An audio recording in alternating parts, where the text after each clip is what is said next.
صل على محمد وعلى آل محمد كما صليت على إبراهيم وعلى آل إبراهيم إنك حميد مجيد. اللهم بارك على محمد وعلى آل محمد كما باركت على إبراهيم وعلى آل إبراهيم إنك حميد مجيد. الحمد لله الحمد لله نحمده ونستعينه ونستغفره ونؤمن به ونتوكل عليه ونعوذ بالله من شرور أنفسنا ومن سيئات أعمالنا. من يهده الله فلا مضل له ومن يضلله فلا هادي له. ونشهد أن لا إله إلا الله وحده لا شريك له. ونشهد أن سيدنا ومولانا محمدا عبده ورسوله. أما بعد فأعوذ بالله من الشيطان الرجيم. بسم الله الرحمن الرحيم.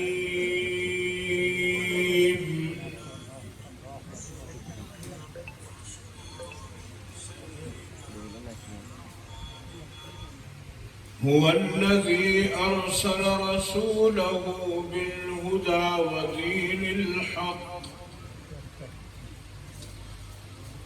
ودين الحق ليظهره على الدين كله وكفى بالله شهيدا. وقال الله تعالى في مقام آخر: والعصر إن الإنسان لفي خسر إلا الذين آمنوا وعملوا الصالحات وتواصوا بالحق وتواصوا بالصبر. صدق الله العلي العظيم.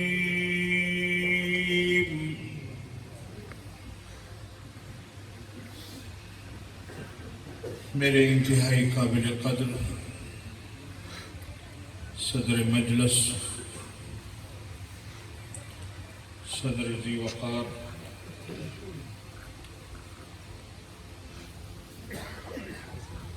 اسٹیج پر موجود مقتدر علماء کرام، جمعیت علماء اسلام ضلع ناروال، جمعیت علماء اسلام تحصیل شکرگڑھ، مقامی جماعتوں کے تمام ذمہ داران حضرات، حاضرین مجلس، میں انتظامیہ کا،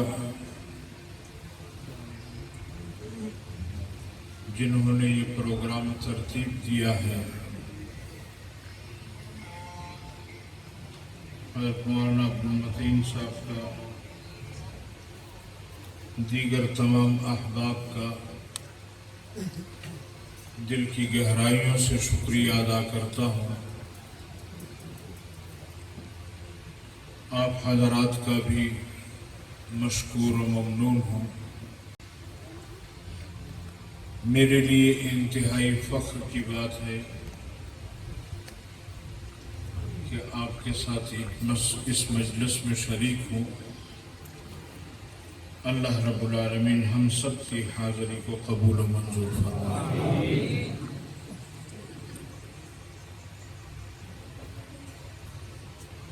اللہ رب العالمین اس اجتماع کی برکت سے پورے عالم میں اور خصوصاً ملک خداداد میں اسلامی نظام کو قائم فرمائے. میرے انتہائی قابل قدر بزرگوں، دوستوں اور بھائیوں، مجھ سے قبل میرے انتہائی قابل احترام برادر محترم حضرت مولانا صفی اللہ صاحب آپ حضرات کے سامنے مجلس کے انعقاد کے عنوان کے حوالے سے گفتگو فرما رہے تھے.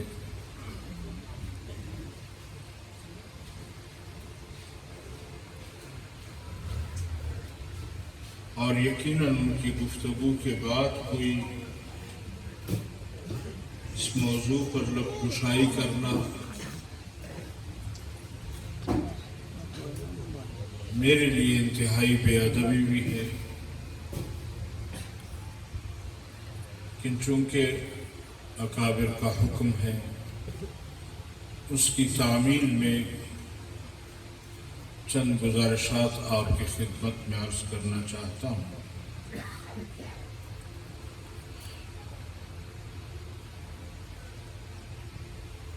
محرم کا مہینہ ہے اور اس مہینے کو ہمارے ہجری سال میں ایک خاص اہمیت حاصل ہے. احادیث میں ذکر آتا ہے جب تک رمضان کے روزے فرض نہیں تھے تو عاشورہ کے روزے رکھے جاتے تھے.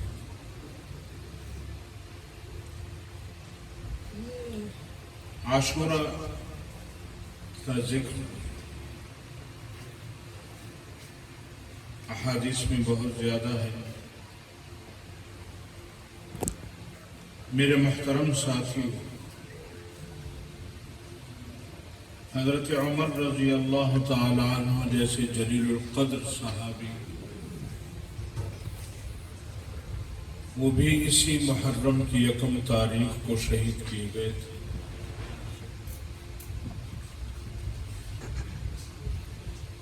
پھر حضرت امام حسین رضی اللہ تعالی عنہ کو بھی شہادت اسی عاشورہ میں ملی ہے.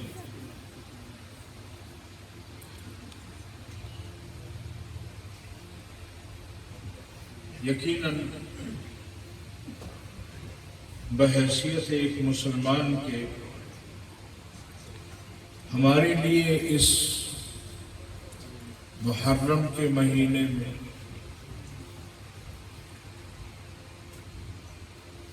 اور ان شہادتوں میں ایک بہت بڑا سبق اللہ رب العالمین نے رکھا ہے.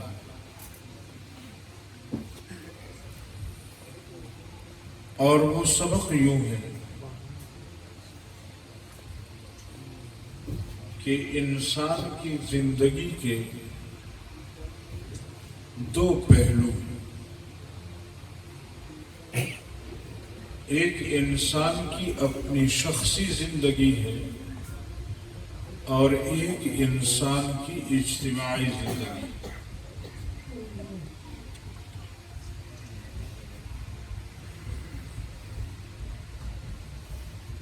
جہاں شخصی زندگی میں اعمال کرنے پر اللہ تعالی اجر دیتا ہے، ثواب دیتا ہے، وہاں اجتماعی زندگی پر بھی اللہ رب العالمین اجر دیتا ہے۔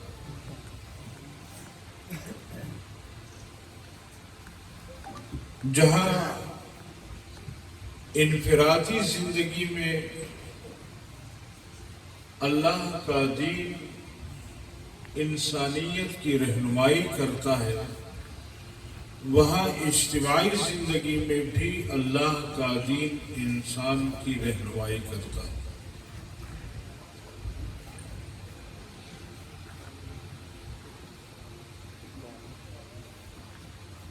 بلکہ اگر ہم اپنے صحابہ کرام، اپنے اکابر کا طریقہ دیکھیں تو انہوں نے اجتماعی زندگی پر زور زیادہ دیا۔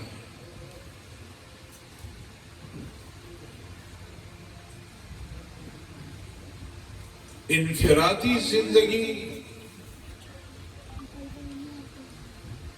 وہ اوپر نیچے ہو جائے، کوئی عمل انسان ادا نہ کرے،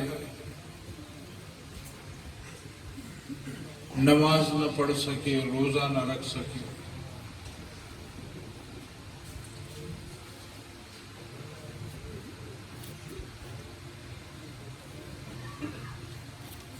اور اجتماعی زندگی کے اعمال میں کوتاہی ہو۔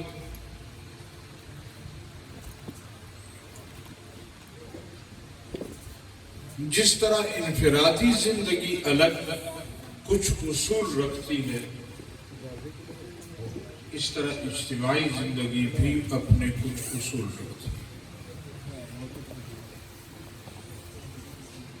لیکن مسئلہ یہ ہے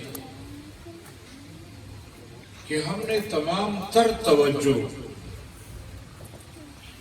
وہ انفرادی زندگی پر دے دی ہے اور اجتماعی زندگی پر ہمیں عالم کفر نے جس طرف دھکیلا ہے ہم اس پر چلتے بنے ہیں۔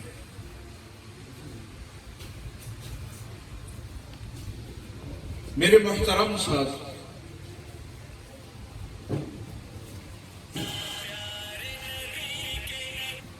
کیا یزید نے حضرت امام حسین رضی اللہ تعالی عنہ کو نماز پڑھنے سے روکا تھا؟ کیا روزہ رکھنے سے روکا تھا؟ یا کیا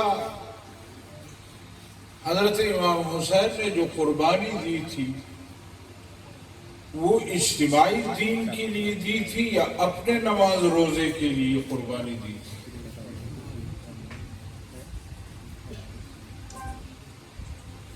حضرت عمر رضی اللہ تعالی عنہ کو گو کے نماز میں شہید کیا گیا، لیکن کیا ان کو صرف اس لیے شہید کیا کہ وہ نماز پڑھا کرتے تھے، یا اللہ کے اجتماعی دین کے تحفظ کی وجہ سے ان کو شہید کیا؟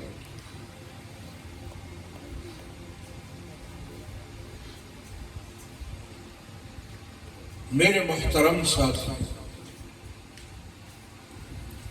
صحابہ کرام نے بھی اللہ کے دین کے تحفظ کے لیے قربانیاں دی۔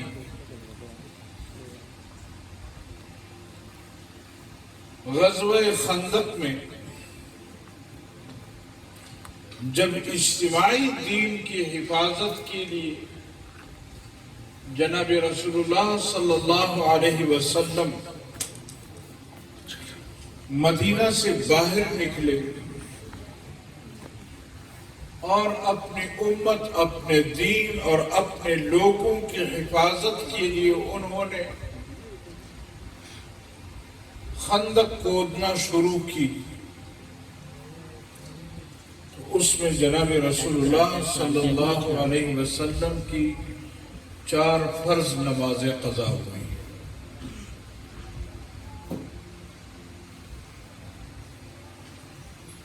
کیوں؟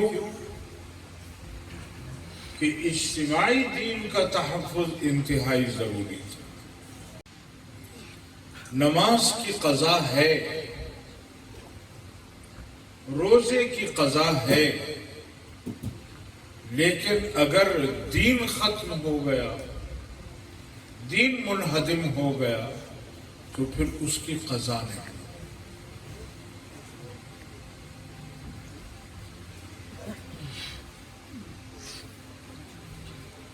کفر ہمارے ساتھ یا ہمارا کفر کے مقابلے میں آنا کیا نماز روزے کا جھگڑا ہے یا اجتماعی دین کی حفاظت کا جھگڑا ہے؟ کیا امریکہ میں مسلمان نماز نہیں پڑھتے، روزے نہیں رکھتے؟ کیا یورپ میں مسلمان نماز نہیں پڑھتے؟ کیا ہندوستان میں مسلمان نماز نہیں پڑھتے؟ فرانس، جرمنی، لیکن اس کے باوجود وہاں کے مسلمانوں میں اس انفرادی عمل پر کوئی پابندی نہیں، کیونکہ جھگڑا ہی اس بات کا نہیں ہے کہ مسلمان انفرادی دین پر عمل پیرا نہ ہو. جھگڑا ہے اجتماعی دین کا. لیکن جس طرح نماز فرض ہے، اس طرح اجتماعی دین کی حفاظت یہ بھی مسلمان پر فرض ہے. اللہ رب العالمین فرماتے ہیں هو الذي ارسل رسوله بالهدى ودين الحق ليظهره على الدين كله. وہ اللہ جس نے بھیجا ہے پیغمبر کو بالهدى ودين الحق، ہدایت کے ساتھ، دین حق کے ساتھ، لِيُظْهِرَهُ عَلَى الدِّينِ كُلِّهِ، تاکہ تم اس کو تمام ادیان پر غالب کر دو.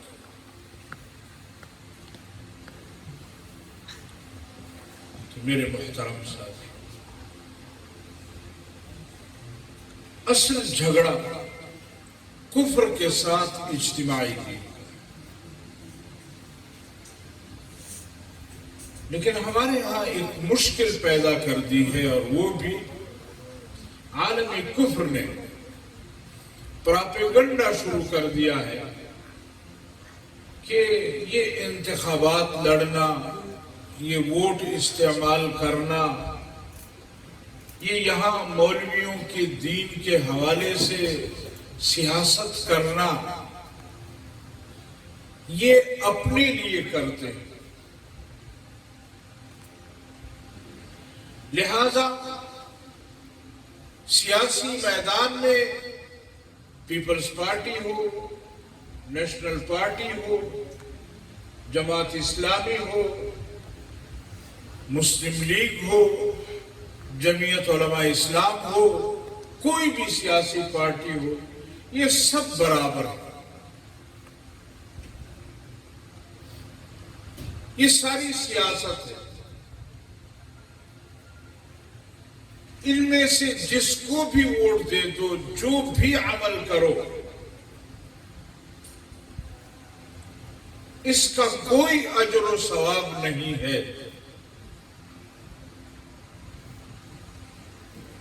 اگر ہم بخشے جائیں گے تو 5 وقت نماز پڑھنے سے بخشے جائیں گے، یا جمعے کی نماز پڑھنے سے بخشے جائیں گے، یا رمضان کے روزے رکھنے سے بخشے جائیں گے. ووٹ کی پرچی کسی کو دینا سیاسی میدان میں کسی کے ساتھ کھڑے ہونا یہ دنیاوی کام ہے، اس کا اللہ سے کوئی جوڑ نہیں۔ اب جب یہ باتیں ہمارے درمیان میں شروع ہو جاتی ہیں تو پھر عام مسلمان وہ سوچتا ہے کہ واقعی یہی مسجد، یہی خانقاہ، یہی نماز روزہ حج زکوٰۃ یہی بس دین ہے، اس سے بڑھ کر اجتماعی زندگی میں اللہ کا دین ہماری کوئی رہنمائی نہیں کرتا۔ میرے محترم ساتھی، جناب رسول اللہ صلی اللہ علیہ وسلم فرماتے ہیں وَعَلَيْكُمْ بِالْجَمَاعَةِ، تم پر اجتماعی دین کی حمایت کرنا، تم پر اجتماعی دین کے لیے محنت کرنا یہ فرض ہے۔ وَمَنْ فَارَقَ الْجَمَاعَ قَدْرَ شِبْرٍ، اور جو اس فرض سے اسلامی نظام کو قائم کرنے سے، اجتماعی دین کو غالب کرنے سے، اسلامی نظام کو لانے سے ایک بالش دور ہوا فوصل الجہنم، یہ شخص جہنم میں پہنچ گیا۔ ان صلی وصام، گرچہ نماز بھی پڑھتا ہو روزے بھی رکھتا ہو، او کما قال النبی صلی اللہ علیہ وسلم۔ حضرت شیخ الہند رحمہ اللہ فرماتے ہیں کہ موجودہ زمانے میں علماء کی تحریک میں، علماء کی جماعت میں جو اللہ کے نظام کو غالب کرنے کے لیے محنت کر رہی ہو اور اس کے ساتھ آپ تعاون کریں کہ ان کے جلسوں میں، جلوسوں میں اور ان کی حمایت میں کھڑے ہو جائیں۔ حضرت شیخ الہند رحمہ اللہ فرماتے ہیں قیامت کے دن یہ مسلمان آج 14ویں صدی کا، 15ویں صدی کا مسلمان یہ قیامت کے دن بدر کے صحابہ کے ساتھ کھڑا ہو۔ تو میرے محترم ساتھی، جس طرح اللہ نے ہم پر نماز فرض کی، آج عالم کفر کے ساتھ ہمارا جھگڑا کیا ہے؟ جھگڑا ہمارے نظام کا ہے۔ امریکہ اسلام کو، دین کو، مسلمان کو ختم کرنا چاہتا اور ہم پر یہاں اپنے ایجنٹوں کو مسلط کرنا چاہتا۔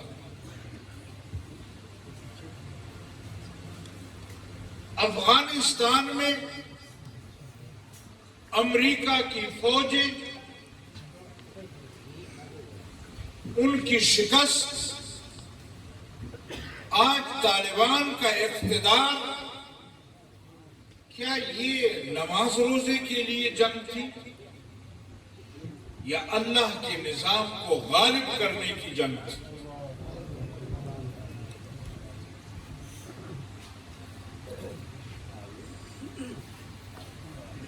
میرے محترم ساتھی، اسلامی نظام کو غالب کرنے کے لیے جو مسلمان کردار ادا کرے گا اللہ تعالیٰ اس کو اجر دے گا، اور اگر اسلامی نظام کے غالب کرنے کے لیے کوئی مسلمان وہ کردار ادا نہیں کرے گا وہ اسی طرح مجرم ہے جس طرح ایک مسلمان نماز نہیں پڑھتا، وہ اسی طرح مجرم ہے جس طرح ایک مسلمان روزے نہیں رکھتا، وہ اسی طرح مجرم ہے کہ جس طرح ایک مسلمان زکوٰۃ نہیں دیتے، وہ اسی طرح مجرم ہے جس طرح ایک مسلمان پر فرض ہے، حج فرض ہو جانے کے بعد بھی وہ حج ادا نہیں کرتا۔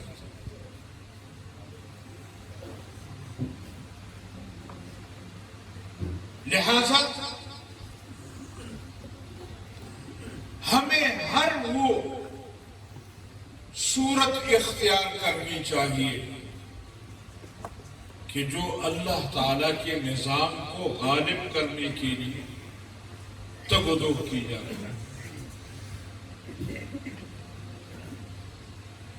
ہمارے پاکستان میں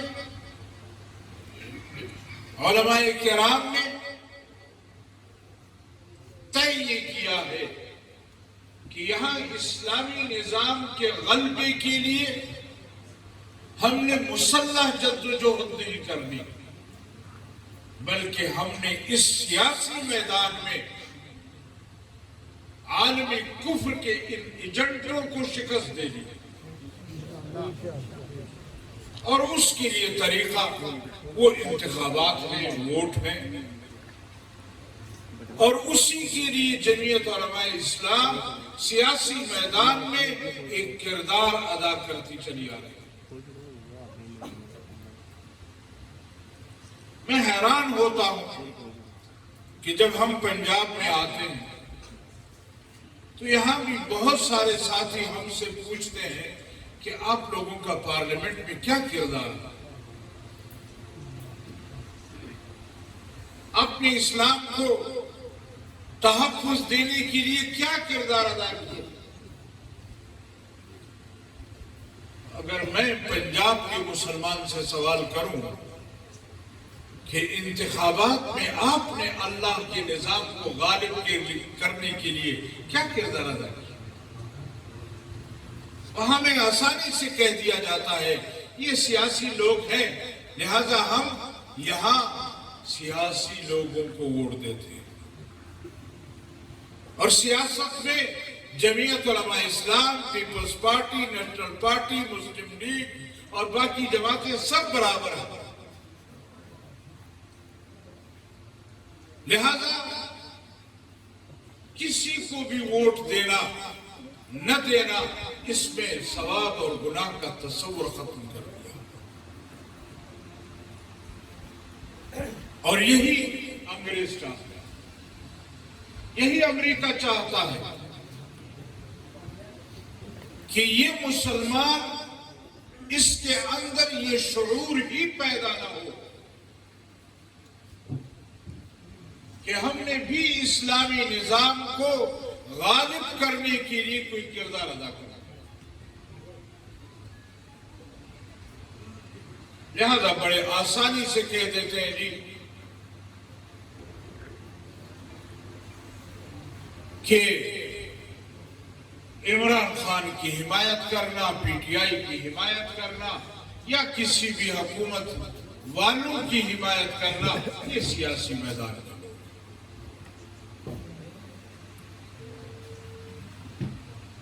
تو میرے محترم صاحب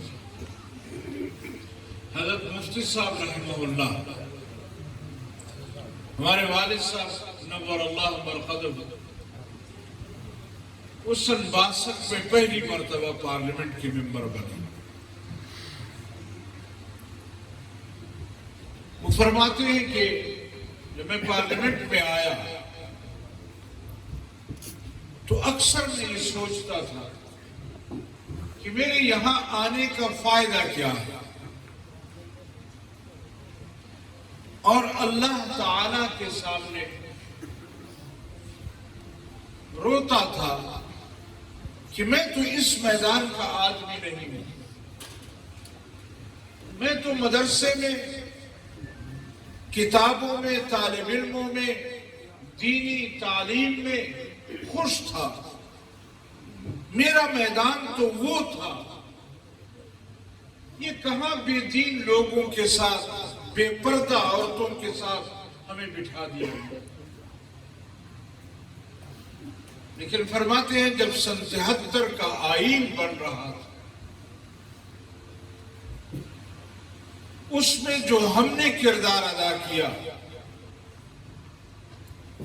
یا سن 74 میں جب ختم نبوت کا قانون بن رہا تھا اور قومی اسمبلی میں قادیانیوں کو یہ موقع دیا گیا کہ وہ آئیں اور پارلیمنٹ میں اپنا موقف دیں، پھر ان قادیانیوں کے ساتھ پارلیمنٹ کے اندر مناظرے کے لیے یا بات کرنے کی ذمہ داری مجھ پر ڈال دی گئی، اور 13 دن مسلسل بحث کے بعد، سوال و جواب کرنے کے بعد، جب قادیانیوں کو اس حد تک مجبور کر دیا کہ انہوں نے برملا وہاں کہا کہ مرزا غلام احمد قادیانی کو جو پیغمبر نہیں مانتا وہ دائرہ اسلام سے بھی خارج ہے اور وہ کنجریوں کی اولاد ہے. تو تمام اراکین کے کان کھڑے ہو گئے. پھر بھی عبدالحفیظ پیرزادہ صاحب جو اس وقت وزیر قانون تھے، 1 ہفتہ 10 دن اس بات پر لگے کہ پاکستان کے آئین میں جب یہ قانون لکھا جانے لگا تو قانونی زبان میں اپوزیشن کا موقف یہ تھا، یا جمعیت علماء کا موقف یہ تھا کہ قادیانیوں کے جتنے گروپ ہیں، جتنے فرقے ہیں، سب کو شامل کیا جائے اور اس میں لکھا جائے کہ مرزا غلام احمد قادیانی، لاہوری گروپ، احمدی گروپ، ان تمام کو دائرہ اسلام سے خارج تصور کیا جائے. تو اس پر وہ کہنے لگا کہ یہ تو آئین میں لکھنے کی کیا ضرورت ہے. تو والد صاحب نے کہا کہ اس لیے ضرورت ہے کہ وہاں عیسائی، یہودی اور اسی طرح ہندو اور باقی دین کے ماننے والوں کے اگر اس میں نام لکھے ہیں اور ان کو حقوق ملتے ہیں اقلیت کے، تو پھر ان کو بھی ملنے چاہیے، ان کا نام بھی ہونا چاہیے. کافی بحث مباحثے کے بعد ان کی کوشش یہ تھی کہ یہ جو قادیانیوں کے نام ہیں فرقوں کی یہ نہ لکھے جائے. تو بالآخر عبدالحفیظ پیرزادہ صاحب نے کہا کہ مفتی صاحب یہ کافر ہے نا؟ مسلمان کا بالکل. تو فرمایا ایک کافر کا، ایک پلیت آدمی کا نام آپ پاکستان کے مقدس آئین میں کیوں لکھوانا چاہتے ہیں؟ کیوں اپنے آئین کو پلیت کرنا چاہتے ہیں؟ مجھ صاحب نے اس کو کہا کہ پیرزادہ صاحب، اگر قرآن مجید فرعون کے نام سے پلیت نہیں ہوتا تو قادیانی کے نام سے پاکستان کا آئین پلیت نہیں ہوا. لکھو اس کو. نعرہ تکبیر، کردار جمعیت زندہ باد، کردار جمعیت، افکار جمعیت، ناموس محافظین ختم نبوت، مفکر اسلام حضرت مولانا مفتی محمود، جمعیت علماء اسلام، نعرہ تکبیر. میرے محترم ساتھی، حضرت والد صاحب رحمہ اللہ فرمایا کرتے تھے کہ اس 7 ستمبر کے فیصلے کے بعد احساس ہوا کہ اللہ رب العالمین نے ہمیں پارلیمنٹ میں اس لیے بھیجا.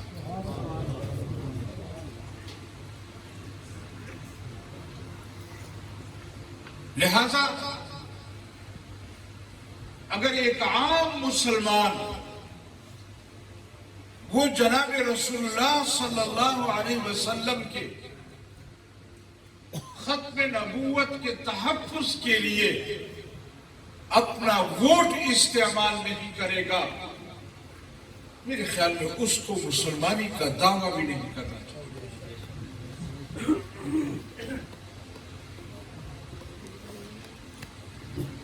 ہمارا ان لوگوں کے ساتھ کوئی جھگڑا نہیں ہے، لیکن جو لوگ اسلام کو اور دین کو بدنام کرنا چاہتے ہیں، جو اسلامی نظام کے راستے میں رکاوٹ ہے،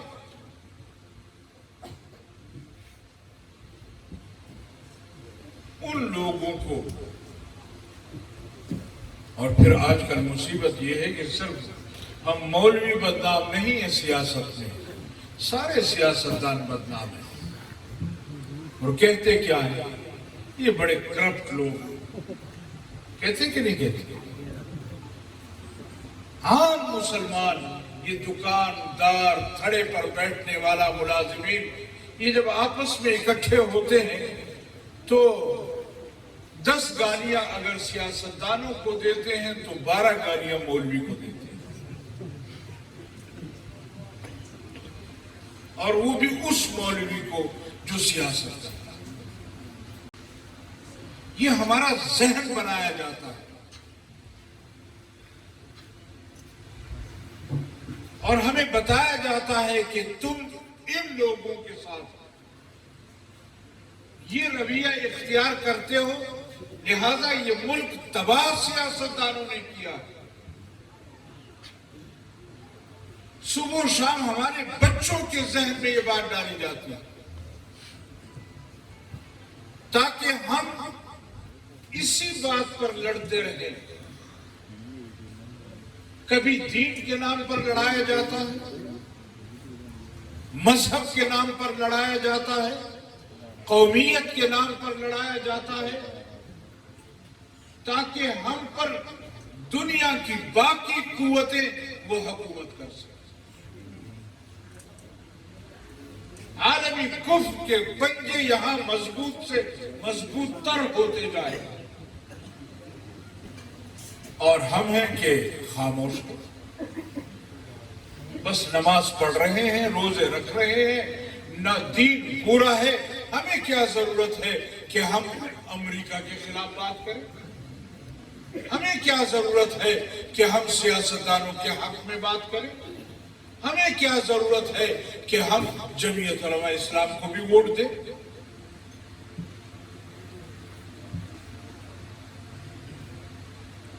ہم تو 5 وقت مسجد میں جا کر نماز پڑھتے ہیں، تہجد پڑھتے ہیں، اشراق پڑھتے ہیں، اوابین پڑھتے ہیں، چاشت کی نمازیں پڑھتے ہیں۔ ہمیں کیا ضرورت ہے کہ ہم ووٹ کاسٹ کرنے کے لیے پولنگ اسٹیشن پر جائیں، اور اگر جائیں تو پھر ہمارے سامنے کوئی فرق نہیں ہے کہ کون ہے اور کون نہیں۔ تو میرے محترم ساتھی، کربلا کا میدان بھی حسنین کریمین کی شہادت، حضرت عمر رضی اللہ تعالی عنہ کی شہادت، ان کا کردار، یہ ہمارے لیے مشعل راہ ہے۔ اور آج کے زمانے میں علماء کرام کا ساتھ دینا، اسلامی نظام کے لیے ووٹ کا استعمال کرنا، اسلامی نظام کے لیے علماء کرام کو پارلیمنٹ میں بھیجنا، اس کے لیے کردار ادا کرنا، یہ آپ کی اور میری ذمہ داری ہے۔ میرے محترم ساتھی، قرآن مجید فرقان حمید کی آیتیں میں نے آپ کے سامنے تلاوت کی۔ اللہ رب العالمین فرماتے ہیں والعصر، قسم ہے زمانے کی، ان الانسان لفی خسر، یہ انسان نقصان میں ہے، خسارے میں ہے، الا الذین، مگر وہ لوگ نقصان اور خسارے سے بچ گئے، آمنوا، جو ایمان لے آئے۔ ایمان، الحمدللہ ثم الحمدللہ، اس جلسے میں جتنے لوگ بیٹھے ہیں سب مسلمان ہیں یا نہیں؟ لیکن دنیا میں بہت سارے لوگ ہیں جو ایمان نہیں لاتے۔ ہمارا اور ان کا کوئی جھگڑا ہے؟ لہذا اللہ رب العالمین نے آمنوا کے بعد نہیں فرمایا وتواصوا بالصبر، آگے فرمایا دوسری شرط نقصان سے بچنے کی، وعملوا الصالحات، کہ پھر جو دین پر عمل پیرا ہو، ایمان کے بعد دین کو اپنا لے، دین پر عمل کرے۔ اب بعض لوگ ہمارے ساتھی اس کا ترجمہ کرتے ہیں جو نماز، روزہ، حج، زکوٰۃ، اس میں کوئی شک نہیں ہے کہ یہ دین ہے، لیکن یہ سارا دین ہے ایسا نہیں۔ آپ دکاندار ہیں، اگر دکانداری میں آپ سنت رسول اللہ اپناتے ہیں، اس قانون کو اپناتے ہیں، جھوٹ نہیں بولتے، دھوکہ نہیں دیتے کسی کو، صحیح طریقے سے مال بیچتے ہیں، آپ مزدور ہیں، آپ کسان ہیں، آپ کاروباری ہیں، جس طبقے سے آپ کا تعلق، آپ ڈاکٹر ہیں، آپ وکیل ہیں، اگر اللہ کے رضا کو سامنے رکھ کر اپنے پیشے کی خدمت کرتے ہیں، یہ وعامل الصالحات پر عمل ہے۔ لیکن بہت سارے مسلمان آج بھی نماز نہیں پڑھتے۔ گھر میں کبھی جھگڑا ہوا ہے کہ بھائی آپ نماز کیوں نہیں پڑھتے؟ باپ وہ نماز نہیں پڑھتا، بیٹا تبلیغ میں لگا ہوا ہے، 5 وقت کا نمازی ہے، لیکن گھر کے اندر جھگڑا نہیں۔ ماں پڑھتی ہے، بیٹی نہیں پڑھتی، بیٹی پڑھتی ہے، ماں نہیں پڑھتی، ایک بھائی نماز پڑھتا ہے، وہ مدرسے میں طالب علم ہے، دوسرا بھائی کاروباری ہے، وہ نماز نہیں پڑھتا، لیکن گھر میں جھگڑا نہیں ہوتا۔ وجہ اس لیے کہ یہ جھگڑے والا معاملہ نہیں ہے۔ میں نماز پڑھوں گا، میری نماز کی وجہ سے میرے باپ کو نہیں بخشا جائے گا، یا باپ کی نمازوں کی وجہ سے مجھے نہیں بخشا جائے گا، لہذا یہ ہر شخص کا ذاتی معاملہ ہے۔ اور جب اللہ رب العالمین نے تیسری شرط بیان کی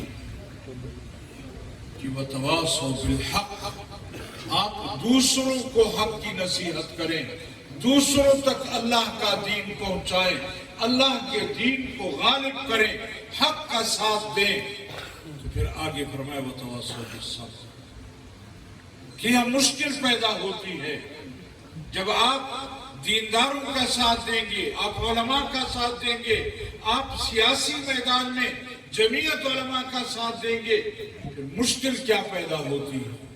مشکل یہ پیدا ہوتی ہے کہ پھر ہمیں سیاسی طور پر پریشرائز کیا جاتا ہے، پھر ہمارے خلاف پرچے کٹتے ہیں، پھر شیڈول 4 میں نام ڈالے جاتے ہیں، پھر جھگڑا پیدا ہوتا ہے، پھر ہمیں گھر سے نکالا جاتا ہے، پھر ہمیں تھانہ کچہری میں جانا پڑتا ہے۔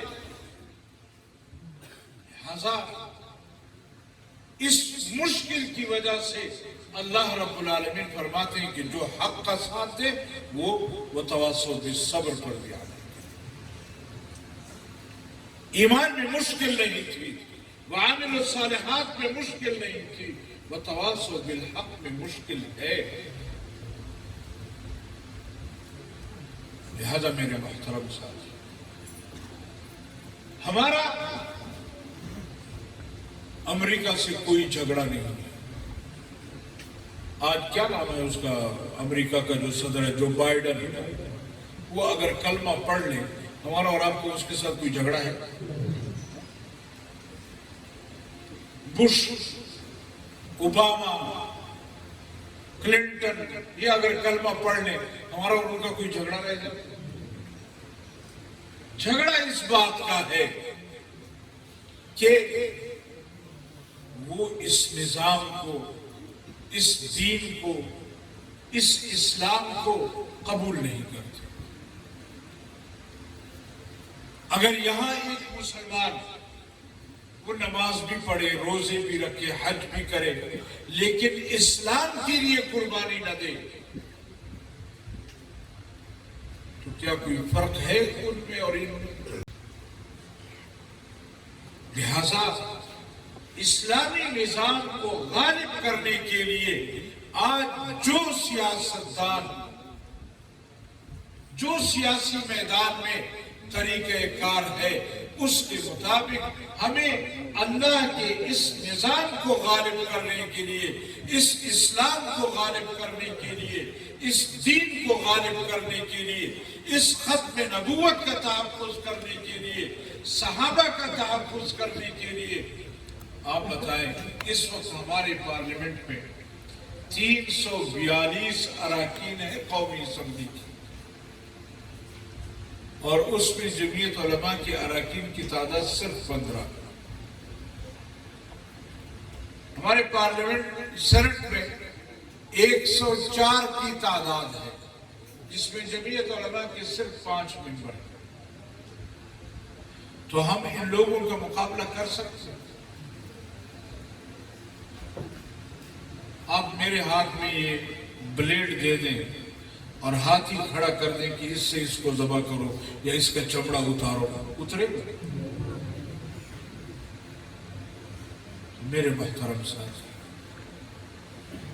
اتنی چھوٹی تعداد کے ساتھ اگر جمعیت علماء کے کارکن وہاں موجود ہیں اور آپ کے دین کے عقیدے کا تحفظ کر رہے ہیں، تو پھر اتنا حق تو ہمارا بھی بنتا ہے کہ ہم آپ کو یہ درخواست کریں کہ آنے والے انتخابات میں بحیثیت مسلمان کے اسلامی نظام کو غالب کرنے کے لیے جہاں آپ ہم سے توقع رکھتے ہیں کہ پارلیمنٹ میں آپ نے کیا کردار ادا کیا ہے، تو پھر مجھے بھی حق ہے کہ میں آپ سے پوچھ سکوں کہ یہاں اپنے محلے میں، اپنے پولنگ سٹیشن میں، اپنے دائرہ اختیار میں آپ نے اسلام کے لیے کیا کردار ادا کیا۔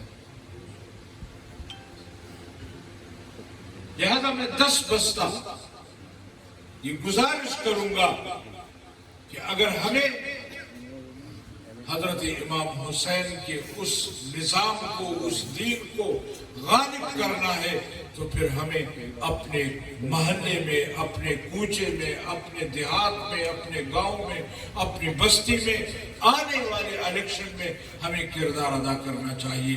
اگر ہم نے اس کے لیے کردار ادا کیا تو ہم یہ حق ادا کریں گے کہ ہم واقعی اللہ کے نظام کو غالب کرنا چاہتے ہیں۔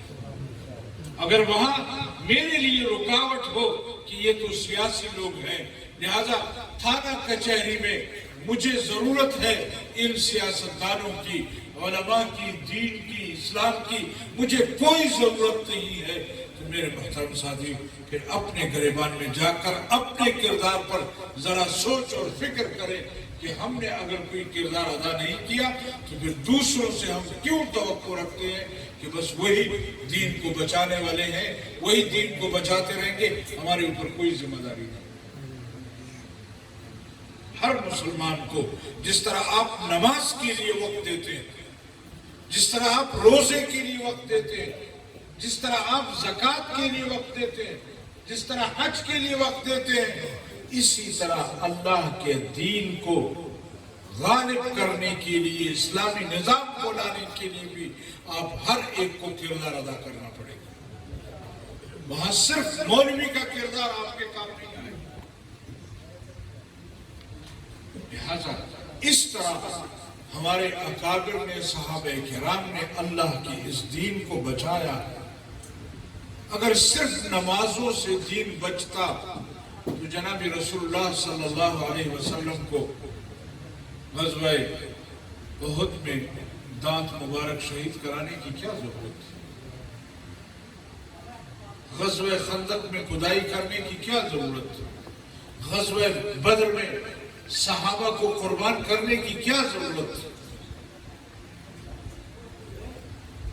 ایسا نہیں، اس کے لیے ہر مسلمان کو کردار ادا کرنا، اور آپ کے اور میرے زمانے میں اللہ کے دین کا تحفظ، اسلامی نظام کو غالب کرنے کا راستہ وہ ووٹ کی پرچی،